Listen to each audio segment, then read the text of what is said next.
समाज का काम है आपको बर्बाद करना और भटकाना। अगर आपका कोई शुभचिंतक है तो वो है माँ बाप। दो तीन लोगों से तो बहुत बच के रहिए जो आपके घर के खिलाफ आपको बताते हैं। आदमी को पहचानना है ना, तो उसको ये देखो कि इसके माँ बाप के प्रति कैसा रवैया है। डेली सुबह उठकर शुक्रिया कहा करो अपने माँ बाप का पैर छूकर। भगवान उतर आए और माँ बाप कहते चला दो गोली तो चला दो।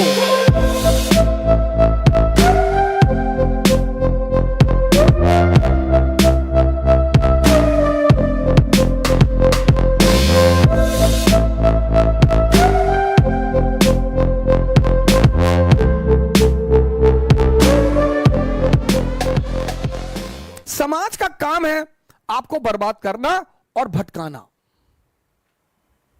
यह समाज का धर्म है। उस समाज में अगर कोई आपको बनाने वाला मिल जाए मां बाप के अतिरिक्त, तो आप बहुत भाग्यशाली हैं। इस दुनिया में अगर आपका कोई शुभचिंतक है तो वो है मां बाप, सबके साथ। लेकिन होता क्या है, वो कठोर होते हैं हमारे प्रति। जो भी शुभचिंतक होगा वो कठोर होगा, जिसको शोषण करना होगा वो मृदु होगा। जैसे पड़ोस की आंटी, उनको कोई काम है, और बेटा बबलू कैसे हो बेटा, दिखाई नहीं पड़े, बेटा हमारा आटा लिया देते चक्की से, लो। अब मां इस तरह से नहीं बोलेगी, मां कहेगी बदतमीज कहां मरा हुआ था। तो अब हम ह्यूमन नेचर है हमारा, तो हमें मां बाप बड़े बुरे लगते हैं। लेकिन सूत्र यही है सर, जो भी आपके प्रति कठोर है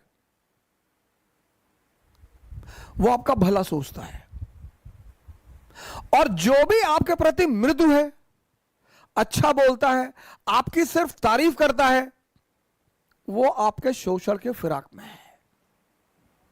किसी की कोई जनरेशन में लोग कहते ना, अरे भैया कमा लिए 7 पुस्त खाएगी। हमने तो ना देखा किसी की 7 पुस्तें खाते हुए। हमने तो उन मां बापों को खुशी देखा है जिनके बच्चे शाम को घर आते हैं, अपने मां बाप के साथ बैठते हैं, अपने मां बाप को घुमाने ले जाते हैं। हमारी श्रीमती जी के मामा है तो अपने मां बाप को साथ में रखते हैं बैंगलोर।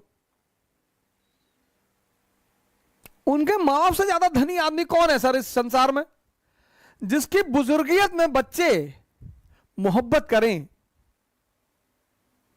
छोड़ दें सारी दुनिया किसी के लिए, यह मुनासिब नहीं महत्वाकांक्षी लोगों के लिए। भाई माँ बाप तो वही है ना, उनसे ज्यादा प्रेम कौन करेगा। हाँ, वो अगर आपको छोड़ दें तो चिंता का विषय है सर, तब तो दुखी होने का विषय है सर। लड़की ने छोड़ दिया, लड़के ने छोड़ दिया, कोई फर्क नहीं पड़ता सर, अगर महत्वाकांक्षा है। अगर आप खुद को बेवकूफ बना रहे हैं, बहुत फर्क पड़ता है सर। किसी भी व्यक्ति का आपके जीवन में होना इस बात पे भी निर्धारित करता है कि उसने आपको राय क्या दी। और 2-3 लोगों से तो बहुत बच के रहिए। एक, जो आपके घर के खिलाफ आपको बताते हैं, तुम्हारी मम्मी को ऐसा नहीं करना चाहिए। अरे मम्मी यार क्यों नहीं करना चाहिए, करना चाहिए। मेरी माता जी तो आज भी मुझे चौराहे पे गाली देके मार देती है। मां है, उसका हक है। आज भी मैं आता हूं बाहर तो कहती कायदे से गाड़ी चलाना, और हवाई जहाज में वो सीट बेल्ट बांध लेना जी, और ज्यादा नेता मत बनना, खिड़की से नीचे मत झांकना जी, खिड़की बंद रहती है। हाँ तो हमें पता है बंद रहती है। मां है सर। 7 महीना मैं रहा ऋषिकेश में सर, मेरा अटेम्प्ट खत्म हो गया, सबने मेरा साथ छोड़ दिया सर, सबने। मैं पैसे 1-1 रुपए के लिए मोहताज हो गया। मेरे एक मित्र हैं, 100 रुपए मांगने पे नहीं दिया उन्होंने सर।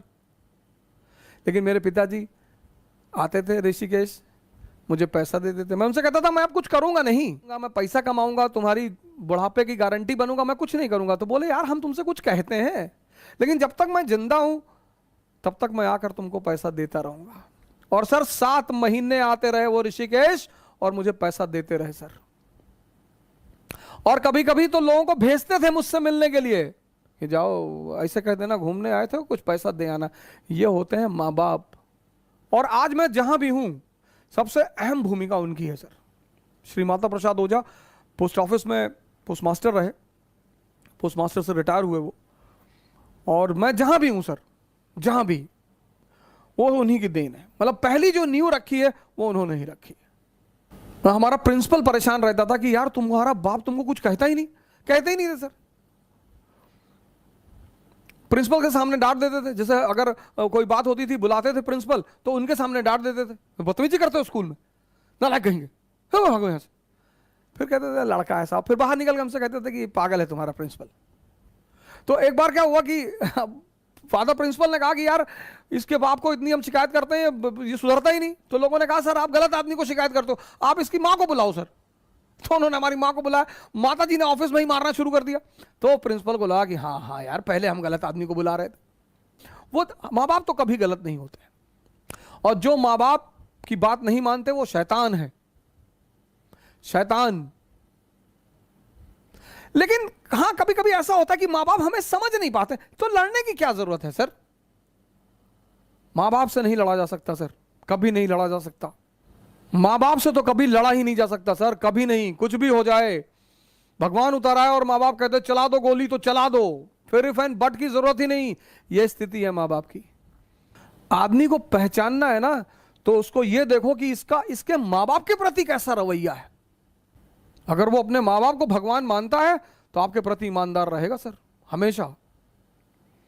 हाँ लेकिन कभी कभी ऐसा भी होता है, यह भी मैं मानता हूं कि कभी कभी माँ बाप भी हमको समझ नहीं पाते हैं, तो कोई बड़ी बात नहीं है सर, उसमें झगड़ा करने का, उनसे बगावत करने की कोई जरूरत नहीं है। जो भी आपके ऊपर खर्चा करेगा वो उसकी कीमत वसूल करेगा, माँ बाप के अलावा। क्यों परेशान कर रहे हो माँ बाप को अपने? क्यों कर रहे हो परेशान? हमको बाइक दिला दो, हमको ये दिला दो, पढ़ा रहे हैं कम है? डेली सुबह उठकर शुक्रिया कहा करो अपने माँ बाप का पैर छूकर कि यार खिला रहे हो, यही बड़ी बात है। कोई दूसरा खिलाएगा चमड़ी उतार लेगा तुम्हारी।